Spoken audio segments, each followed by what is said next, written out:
దయచేసి ప్లీజ్ సహకరించండి.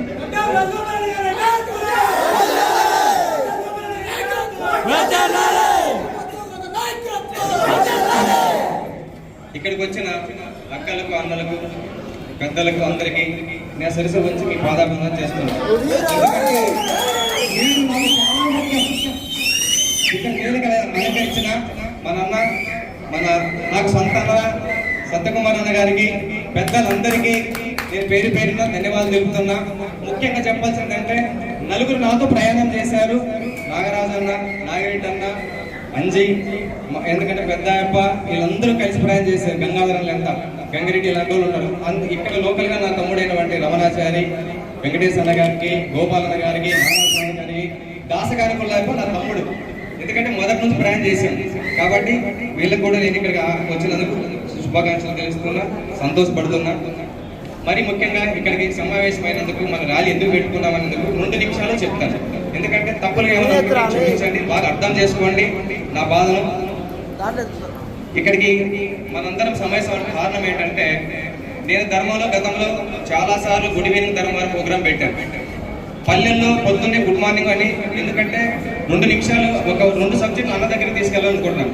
అన్న, ఈ అనంతపురం జిల్లాలో అడవి బంగారం అనేది ఒక పంట ఉందన్న. ఎందుకంటే వర్షాధారం మీద ఆధారపడే పంట మాత్రమే ఈ రైతులకు చేకూరుతుందన్న. అడవి బంగారం అనే పంట ఏంటంటే అన్న, గొర్రెలు కాసుకుంటే మాత్రమే వాళ్ళ జీవనాధారం ఏర్పడుతుందన్న. ఎందుకంటే అన్న, వాళ్ళకు ఒక 100 గొర్రెలకు మందులు తీసుకొచ్చుకోవాలంటే 5,000, 6,000 రూపాయలు కూడా దొరకని పరిస్థితులు ఉంటుందన్న. 500 రూపాయలు దొరకాలంటే ఒక పెళ్లికి వెళ్ళాలన్నా, ఒక శుభకార్యానికి వెళ్ళాలన్నా, ఒక చావుకి వెళ్ళాలన్నా భార్య గొర్రెలు కాక ఉండాలా, భర్త గొర్రెలు కాసుకోవాలి. వాళ్ళు ఎందుకు కష్టపడుతుంది ఎంతంటే వాళ్ళ కుటుంబం కోసం, కొడుకులు చదివించుకోవాలా, పిల్లలు పెళ్లి చేయాలని వాళ్ళని కొద్దిగా దృష్టి పెట్టుకోవాలన్నా. వాళ్ళకి పెద్ద ఖర్చు అంటే ఏముండదన్నా. వాళ్ళకు చిన్న ప్రతి 6 నెలలకు ఒకసారి గొర్రెల కిట్లు కానీ మందులు ఇవ్వాలని మా తరఫున మేము అడుగుతున్నామన్న మిమ్మల్ని. ఇది మీరు బాగా ఆలోచన చూడాలన్నా. ఈ ధర్మవరం నియోజకవర్గంలో 14,000 కుటుంబాలు ఉన్నాయన్న, గొర్రెల మీద ఆధారపడి బతుకున్న కుటుంబాలు. వాళ్ళు చేయాలన్నా. తర్వాత ధర్మాల్లో గుడివిని ప్రోగ్రాం మీకు పెట్టాము. గుడివిని ప్రోగ్రాం పెట్టడం వల్ల పేదవాడికి అన్నం పెడితే ఓర్చుకోలేని గుణం ఉన్నవాడు మన ఎమ్మెల్యే కేతిరెడ్డి గారు. ఎందుకంటే మీ అందరికీ తెలుసు ఆయన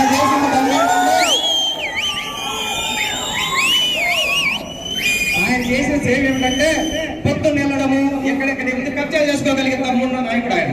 మేము అలాంటి వాళ్ళం కాదు, మంచి మనసున్న నాయకులు. మోసపోతున్న గుణాలు లేవు మాలో. ఎవరికి కష్టం వస్తే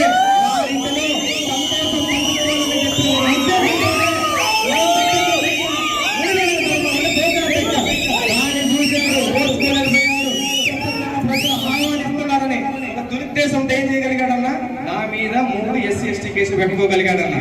ఓకే, సంతోషం. ఎవరితో పెట్టుకోగలిగాడు?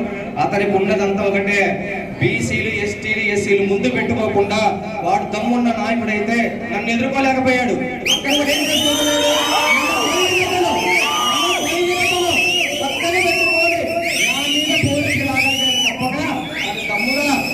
పోటీపడి కానీ నేను సేవ చేస్తాను కానీ రాలేకపోయాడు. ఎంతసేపుడు కూడా బీసీలు, STలు వారికి కేసులు పెట్టడానికి పనికొచ్చిన కులాలు మాత్రమే. నాకు అలా కాదు, నా సొంత అన్నదమ్ములు, నా కుటుంబ సభ్యులు, అన్ని కులాలలో పేదవాడు మన సొంత కులమేనా, అన్ని కులాలలో. ఎందుకంటే ప్రతి కులములో పేదవాడు ఉన్నాడు. కులములో మాత్రమే మంచి కులం ఉన్న వానికి మనం చూడాలన్నా. నేను కూడా చాలా మంది అడిగాడు గడ్డం రాజగోపాల్ ఇండిపెండెంట్ వేయిద్దామని. చాలా నాయకులు చాలా ప్రెజర్స్ పెట్టారు, ఏపిస్తే చాలా మేలు. నాకేమన్నా అవగాహన లేని నాయకుడు కాదు. నేను ఎన్నో కష్టాలు, సద్దనవులు నీళ్లు పిండుకొని అన్నం తిన్న జీవితం నాది. నాకన్నా చాలా కష్టాలు పడి పైకి వచ్చిన నా జీవితం సద్దన్నది. ఎందుకంటే ఈ రోజు జాతీయ కాంగ్రెస్ స్థాయికి రాగలిగానంటే ఎన్ని కష్టాలను ఎదుర్కొని, ఎంత నిబద్ధతతో, ఎంత ఓపికతో, ఎంత కష్టపడుతూ ఈ స్థాయికి వచ్చాడు. అలాంటప్పుడు నేను ఎందుకు పోజిటివ్ చేయాలన్నా? గడ్డం రాజగోపాల్ పోటీ చేస్తే 20,000, 30,000 ఓట్లు చేస్తే నువ్వు బాగుపడతాయేమో. నాకు అలాంటి ఆలోచన లేదు.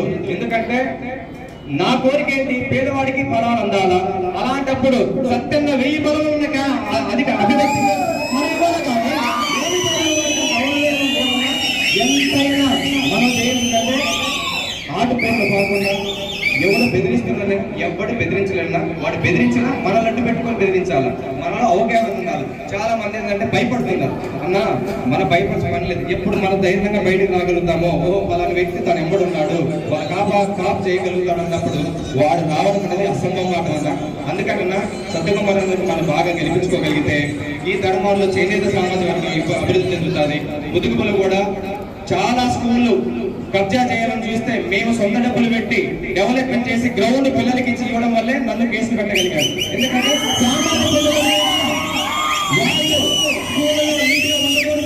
ఎందుకంటే పాముడు అక్కడ వచ్చి నన్ను స్పందిస్తేనే అడిగితే నేను వెళ్ళి సాయం చేశాను. అది చేయడం వల్ల ఓర్చుకోలేకపోయాడు. ఎకరం భూమి కబ్జా చేయాలనుకున్నవాడు, ఎందుకంటే మండలంలో ఉండేది వాళ్ళ అనుచరులే, వాళ్ళ పేరు మీద చేసుకోవాలనే ఉద్దేశంతో నా మీద కేసులు పెట్టగలన్నా. నా మీద నేనేం పేదడికి నా బిజినెస్ మీద నాకు రాలా. పేదవాడికి అన్నం పెడితే ఇలాంటి దుర్మార్గులంతా కేసులు పెడతారు. కాబట్టి మనకు అండ కావాలా, ఒక ధైర్యం కావాలా. ఆ ధైర్యమే సత్యకుమార్ అన్న.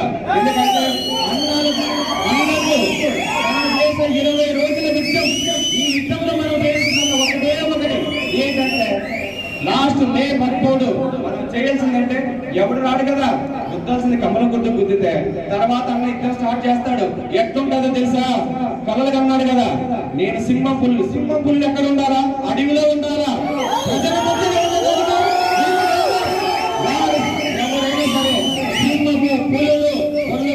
ప్రతి ఒక్క వారు చెప్పండి, అవతల కార్యకర్తలు మనం చెప్తాము నిలేసి. మనము మే 13 ఓటు వేసిన తర్వాత ఈ సింహాలు పులులని కళ్ళగంటుల వాడు మన ఖచ్చితంగా తోస్తాడు. దాంట్లో భయపడబడండి. మన పేదవాడు, మన కాపు గాయడానికి వచ్చిన మన పెద్ద కాబరి తక్కువే కాదు, మన ముందుండి మన జీవితాలు నడిపించడానికి వచ్చిన నాయకుడు. కాబట్టి వాళ్ళకు గుర్రాల మీద ఎక్కించి అడవికి దూరం కలపామన్నా నేనేం భయపడదు. మే 13వ తారీఖు మన అన్నకు మనం చేసిన అతి పెద్ద గిఫ్ట్ ఇద్దాం. ఇప్పటి నుంచి మేము చెప్తాను అన్న, ఇంతమందిలో ఈ రోజు నుండి నా ప్రయాణం సత్యన్నతోనే. నాకన్నా ఏది చేసినా చేస్తామని కాదు. సత్యలో ఉన్న గొప్పతనం ఏంటంటే ప్రజలకు ప్రతి ఇంటిలో వాళ్ళ కష్టంలో వాళ్ళ సుఖాలలో తోడుండాలని నమ్మకం వచ్చి ఆ దైవసారిగా నమ్మకం ఉంది నాకు సత్యన్న మీద. ఖచ్చితంగా మన కుటుంబ జీవితాలు బాగా చేస్తాడు. అందుకోసం సత్యాన్ని అడుగేద్దాం అన్న. ప్రతి ఒక్కరూ నాతో బట్టి పనిచేసే మా అన్నగారు కావచ్చు, మా తమ్ముళ్ళు కావచ్చు, ఇక్కడ చాలా మంది చేశాడు. టిప్ అనేవాడు నా సొంత తమ్ముడు. ప్రతి ఒక్కరు మైనార్టీనే కాదు, నాకు అన్ని కులాలు కావాలి. కాబట్టి ప్రతి రోజు ఈ రోజు నుండి యుద్ధం మొదలు పెడదాం మనందరం. ఇది సత్యంగా యుద్ధం కాదు, మన యుద్ధం. ప్రతి ఒక్కరూ సైనికుడిమే. మనం యుద్ధం చేసి అన్నకు అధికారం ఇస్తే తర్వాత చూపిస్తాడన్న, ప్రతి కుటుంబాల జీవితాలు బాగా చేస్తాడని మేము ఆశించి అన్నా. సత్యమే మీకు ప్రజల మధ్య అడుగుతున్నాం. ఇంతమంది చాలా పేదవారన్న, ప్రతి ఒక్కరు వికలాంగులు ఉన్నారన్న. వాళ్ళకి చాలా ఇబ్బందులు. ఎందుకంటే పని చేసుకొని సాయంత్రం ఇంటికి వస్తే వాళ్ళ జీవిత గడవడమే చాలా కష్టం ఉంది. వికలాంగులకు అంత ఇంత సాయం చేసుకుంటూ పోయే ఉన్న మేము, మీరు ఖచ్చితంగా భరోసా ఇస్తారని, ప్రతి ఒక్కరి జీవితాలలో సుఖ సంతోషాలు నింపాలని కోరుకుంటూ మా అన్న ఇక్కడికి వచ్చినందుకు మరొకసారి నా ధన్యవాదాలు తెలుపుకుంటూ, అన్నా నేను బతుకున్నంత వరకు నా ప్రయాణం